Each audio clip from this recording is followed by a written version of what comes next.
ఒక్కసారి కొమ్మూరి గోల్డ్ కి కాల్ చేయండి. తాకట్లో ఉన్న మీ బంగారాన్ని విడిపించి మార్కెట్ ప్రైస్ కి వాళ్ళు కొనుక్కుని మిగతా డబ్బులు మీకు ఇచ్చేస్తారు. నమస్తే, వెల్కమ్ టు అవర్ ఛానల్. నేను అనిత. కాకినాడ గొల్లప్రోల్లో ఒక తీవ్రమైన విషాదం చోటు చేసుకుంది. మనం ఈ మధ్యకాలంలో రెగ్యులర్గా చూస్తుంది ఏంటి అంటే అబ్బాయిల చేతిలో అమ్మాయిలు చనిపోవడం, ఇలాంటివి ఎక్కువ చూసాం. కానీ ఒక అబ్బాయి ప్రేమించడం లేదని, పెళ్ళికి నిరాకరించాడని ఒకే ఒక రీజన్తో ఆ అమ్మాయి ఉరిపోసుకొని చనిపోవడం జరిగింది. అది కూడా తనకి వీడియో కాల్ చేసి లైవ్లో, నేను చనిపోతున్నాను, నువ్వు నన్ను ప్రేమించడానికి నిరాకరించావు, పెళ్ళి కూడా చేసుకోని అంటున్నావు కాబట్టి నేను చనిపోతున్నాను అని చెప్పడం జరిగింది. అసలు ఏంటి అంటే ఈమె ఎవరు, తను నేమ్ వచ్చేసి క్రిస్కిల్లా, రిలయన్స్ డిజిటల్లో సేల్స్ ఆఫీసర్గా వర్క్ చేస్తుంది. తనతో పాటు సహ ఉద్యోగి అయినటువంటి నరేంద్ర గౌడ్ అనే ఒక వ్యక్తిని తనని లవ్ చేయడము, ఒక 2 years నుంచి ఈమె తనని లవ్ చేస్తుంది. తను కూడా లవ్ చేస్తున్నారు, బట్ ఓకే, అంత బాగానే ఉంది. బట్ తీరా చూసుకుంటే పెళ్ళికి నిరాకరించాడని, అంటే పెళ్లి చేసుకుందామని అడిగింది, తను ఒప్పుకోలేరు. దానికి తను రిజెక్ట్ చేయడం అదే రీజన్గా పెట్టేసుకొని ఆమె చున్నీతో ఉరిపోసుకొని చనిపోవడం జరిగింది. నిన్న ఒడిశాలోని ఫంక్షన్ ఉందని చెప్పేసి వాళ్ళ పేరెంట్స్ ఎవరైతే ఉన్నారో మదర్ అండ్ ఫాదర్ వాళ్ళు ఒడిశాలో ఉన్నటువంటి ఒక ఫంక్షన్కి వెళ్ళారు. తను ఒక్కతే ఇంట్లో ఉన్న టైంలో చూసి తనకి కాల్ చేసి, వీడియో కాల్ చేసి నేను చనిపోతున్నాను అని చెప్పి తను ఉరిపోసుకొని చనిపోవడం జరిగింది. తీరా చూస్తే ఎవరైతే నరేంద్ర గౌడ్ అని ఉన్నాడో ఆ పర్సన్ వాళ్ళ ఫ్రెండ్కి కాల్ చేస్తే తను నియర్ బై ఉండడం వల్ల వాళ్ళ ఇంటికి వెళ్ళి ఆమెను చూసేసరికి అప్పటికి తను చనిపోయి ఉంది. ముఖ్యంగా మనం చూసుకుంటే మహా అంటే తనకి ఒక 22-25 years ఉండొచ్చు.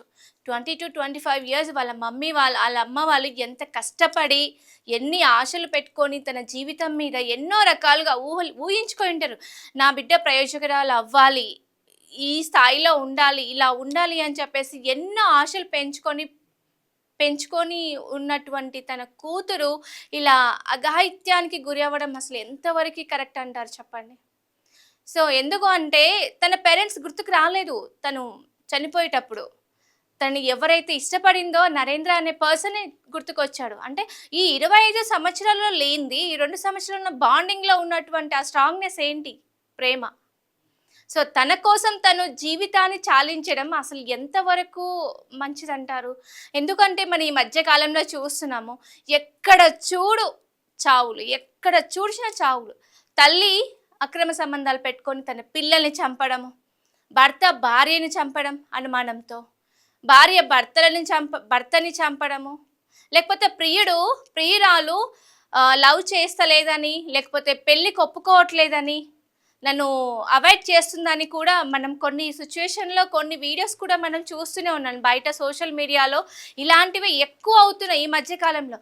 కానీ ఒక అబ్బాయి కోసం ఒక అమ్మాయి చనిపోవడం ఎంతవరకు కరెక్ట్? తను పెంచి పోషించినటువంటి తల్లిదండ్రులు గుర్తుకు రాలేదా చనిపోయేటప్పుడు? ఆ ప్రేమించిన వ్యక్తే గుర్తొచ్చారా?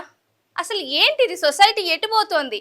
తను కూడా వెల్ ఎడ్యుకేటెడ్ అమ్మాయి, సరే అన్ఎడ్యుకేటెడ్, పెద్దగా ఏం తెలీదు, సొసైటీలోకి బయటికి వెళ్తే ఎలా బతుకుతుందో లేదో తెలీదు, డిపెండెంట్ ఉంది, అంటే లైక్ వాళ్ళ పేరెంట్స్ మీద డిపెండెన్సీ ఉంది అనుకున్నది కూడా కాదు. తను వెల్ ఎడ్యుకేటెడ్, మంచి పొజిషన్లో ఉంది, మంచి జాబ్ చేస్తుంది. అలాంటి వాళ్ళకి సూసైడ్ చేసుకోవాలన్న థాట్స్ ఎందుకు వస్తున్నాయి? అంటే దేనికైనా వాళ్ళు ఏమైనా వీడియోస్ చూస్తున్నారా, లేకపోతే దేనిని చూసి ఇన్స్పైర్ అవుతున్నారా? అసలు వాళ్ళని ఇన్స్పైర్ చేసినటువంటి సిచ్యువేషన్ ఏంటి? అంటే 25 సంవత్సరాల నుంచి లేని లవ్, పేరెంట్స్తో లేని లవ్, ప్రేమించిన వ్యక్తితో అంతలా కనిపించిందా? అంతలా తనని మోటివేట్ చేసిందా?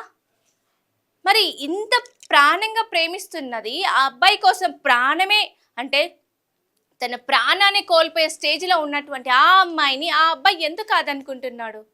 అసలు ఏంటి రీజన్స్ ఏంటో తెలియట్లా. అంటే తను కూడా రిలయన్స్ డిజిటల్లో ఒక సేల్స్ ఆఫీసర్గా వర్క్ చేస్తుంది. తను కూడా ఒక 2 years వరకు ఈ అమ్మాయితో కలిసి వర్క్ చేసినటువంటి సహ ఉద్యోగి. తర్వాత వేరే బ్రాంచ్కి షిఫ్ట్ అయ్యారంట, ట్రాన్స్ఫర్ మీద వేరే బ్రాంచ్కి షిఫ్ట్ అయ్యారు. అక్కడికి వెళ్ళిన తర్వాత కూడా తనతో బాండింగ్లో ఉండడం, పరిచయం, ఇంకా ఎక్కువగా రిలేషన్ పెట్టుకోవడము జరిగింది. మనం చూస్తుంటాము, అదే తను పెళ్ళికి నిరాకరించడైన ఒకటే ఒక రీజన్తో తను ఉరిపోసుకొని చనిపోయింది. ఒక్క ఫ్యూ సెకండ్స్ ఆలోచించింటే అసలు నేను ఎందుకు చనిపోవాలి, నేను ఒకరి కోసం ఎందుకు చనిపోవాలి, నా లైఫ్ ఇచ్చింది నాకు అమ్మ నాన్న. సో వాళ్ళ కోసం నేను ఏమైనా చేయాలి. అంతేకాని ఒకరి కోసం నేను చనిపోయేంత అవసరం నాకేంటి అని ఒక్క సెకన్ ఆ అమ్మాయి ఆలోచించుంటే గనక తన ప్రాణం నిలబడి ఉండేది. ఎందుకంటే స్పాంటేనియస్‌లో తీసుకున్నటువంటి నిర్ణయాలు అసలు ఎంతవరకు కరెక్ట్ ఉంటాయి. సో అది ఏ రకంగా దారి తీస్తుంది. సో ఈ మధ్య కాలంలో సరే చాలా వరకు మనం చూస్తుంటాము. ఒక అమ్మాయి, అబ్బాయి లవ్ చేసుకున్నారు సరే. వాళ్ళిద్దరి ప్రేమ పెళ్లి దాకా వెళ్తుందన్న నమ్మకం ఎవరు అష్యూర్ ఇస్తున్నారు? సో ప్రేమించుకున్న ప్రతి ఒక్కరు పెళ్లి చేసుకుంటున్నారా? లేదు. పెళ్లి చేసుకున్నా గూడా 2 కపుల్స్ ఇద్దరు హ్యాపీగా ఉంటున్నారా? అసలు లైఫ్ టైమ్ వాళ్ళు కలిసి వాళ్ళు చనిపోయేంత వరకి ఆ పెళ్లి అనే బంధం ఎక్కడి దాకా నిలబడుతుంది? మనం ఒకప్పుడు లేని డివోర్స్ కేసులు ఈ మధ్య కాలంలోనే ఎక్కువ ఎందుకు అవుతున్నాయి? సోషల్ మీడియా డిపెండెన్సీ ఉందంటారా? అసలు అండర్‌స్టాండింగ్ లేకపోవడం అంటారా? అసలేంటి? అంటే ఈ మధ్య కాలంలో ఇంతగా ఇన్‌స్పైర్ అవుతున్న దేనికి ఇన్‌స్పైర్ అయ్యి ప్రాణాలు పోగొట్టుకుంటున్నారు? మనం ఎక్కువగా వింటుంది అబ్బాయిలు అమ్మాయిలని చంపడం. కానీ ఇక్కడ సీన్ రివర్స్, అమ్మాయే తనంతట తానే చనిపోతుంది. అంతేకాని సిచ్యువేషన్ ఏంటి? ఆమె ఈ స్టేజ్ వరకు వచ్చింది అంటే వాళ్ళ పేరెంట్స్ ఎంత కష్టపడి ఉంటారు? ఎన్ని ఆశలు పెట్టుకొని ఉంటారు? ఇప్పుడు ఇవాళ రేపు ఈ జనరేషన్‌లో పిల్లల్ని పెంచడము పెద్ద టాస్క్. వాళ్ళని ఒక స్టేజ్‌కి తీసుకురావడం ఎంతంటే రోజు రోజు ఒక టాస్క్‌తో గడిచినటువంటి విషయం. అలాంటి సిచ్యువేషన్‌లో నువ్వు ఒక్కడి కోసం 2 సంవత్సరాల ప్రేమ కోసం నువ్వు చనిపోవడం అసలు అది ఎంతవరకు కరెక్టు? అసలు వాళ్ళ అమ్మ, నాన్నకి తీరని శోక సముద్రాన్ని మిగిల్చి వెళ్ళినటువంటి ఈ అమ్మాయి. సో తనని చూసి కూడా ఇన్‌స్పైర్ అయ్యే జనాలు కూడా ఉంటారు. సో తను లవ్ చేశాడు, ఆ అమ్మాయి లవ్ చేసింది. తను పెళ్ళికి నిరాకరించారని చెప్పేసి తను చనిపోవడం జరిగింది. సో ఈమెని ఇన్‌స్పైర్ చేసి చనిపోయే వాళ్ళు కూడా ఉంటారు ఫ్యూచర్‌లో. అంతే. ఇప్పుడు మనం ఏదైనా ఒక వర్క్ చేస్తున్నాము అంటే మనల్ని చూసి పాజిటివ్ తీసుకోవాలి జనాలు బయట. కానీ అంటే మనం ఎన్నో కేసులో కూడా చూస్తూనే ఉంటాం కదా! ఇప్పుడు ఫర్ ఎగ్జాంపుల్ ఏమన్నా వాళ్ళు అంటే ఒకదాని తర్వాత ఒకటి రిపీటెడ్‌గా ఇప్పుడు భర్తని డ్రమ్‌లో పెట్టడము, మిక్సీలో వేయడము, ఇలా ఎన్ని రకాలుగా చూడట్లేదు. ఒకప్పుడు లేని హత్యలు ఇప్పుడు ఎందుకింతగా క్రూరంగా తయారవుతున్నారు జనాలు. అసలు మానవత్వ విలువలు ఎట్టిపోతున్నాయి ఏంటో అసలు సొసైటీకి అర్థం అవ్వట్లేదు. ఏంటి అంటే ముఖ్యంగా తను తీసుకున్నటువంటి ఈ స్పాంటేనియస్ నిర్ణయం ఎంతవరకు కరెక్ట్? ఇది కరెక్టేనా? అసలు చెప్తున్నాను కదా! ఒక్క ఫ్యూ సెకండ్స్ ఆలోచించుంటే, వాళ్ళ పేరెంట్స్ గురించి ఆలోచించుంటే, ఈ 2 సంవత్సరాల ప్రేమ కన్నా నా 20 సంవత్సరాల ప్రేమ, నా అమ్మ, నాన్న ప్రేమ ఇంపార్టెంట్ అనుకోని ఉనింటే గనక, ఒక్క సెకండ్‌లో ఆలోచించుంటే ఆ అమ్మాయి నిండు ప్రాణాలు ఇప్పటికి నిలబడి ఉండేవి. ఎందుకంత అర్ధాంతరంగా అసలు చిన్న చిన్న రీజన్స్‌కి సూసైడ్ చేసుకోవాల్సినంత అవసరం ఏమొచ్చింది? సరే లవ్ ఉండొచ్చు.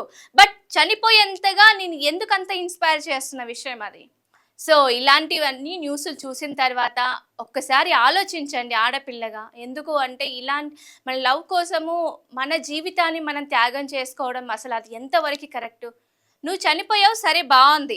కానీ నిన్ను ప్రేమించిన వ్యక్తి అయితే హ్యాపీగానే ఉన్నాడు కదా! మరి నువ్వెందుకు నిండు ప్రాణం వదిలేసుకోవాలి?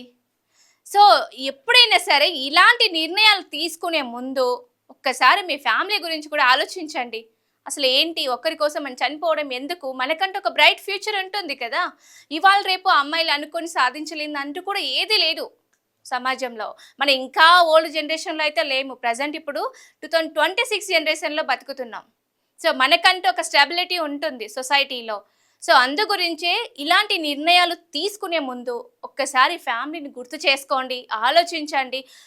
అసలు నీ గురించి నువ్వు ఆలోచించుకో. అంతేకాని ఒకరి కోసం నీ లైఫ్‌ని నువ్వు సాక్రిఫైస్ చేసి నిండు ప్రాణం పోగొట్టుకోవద్దు.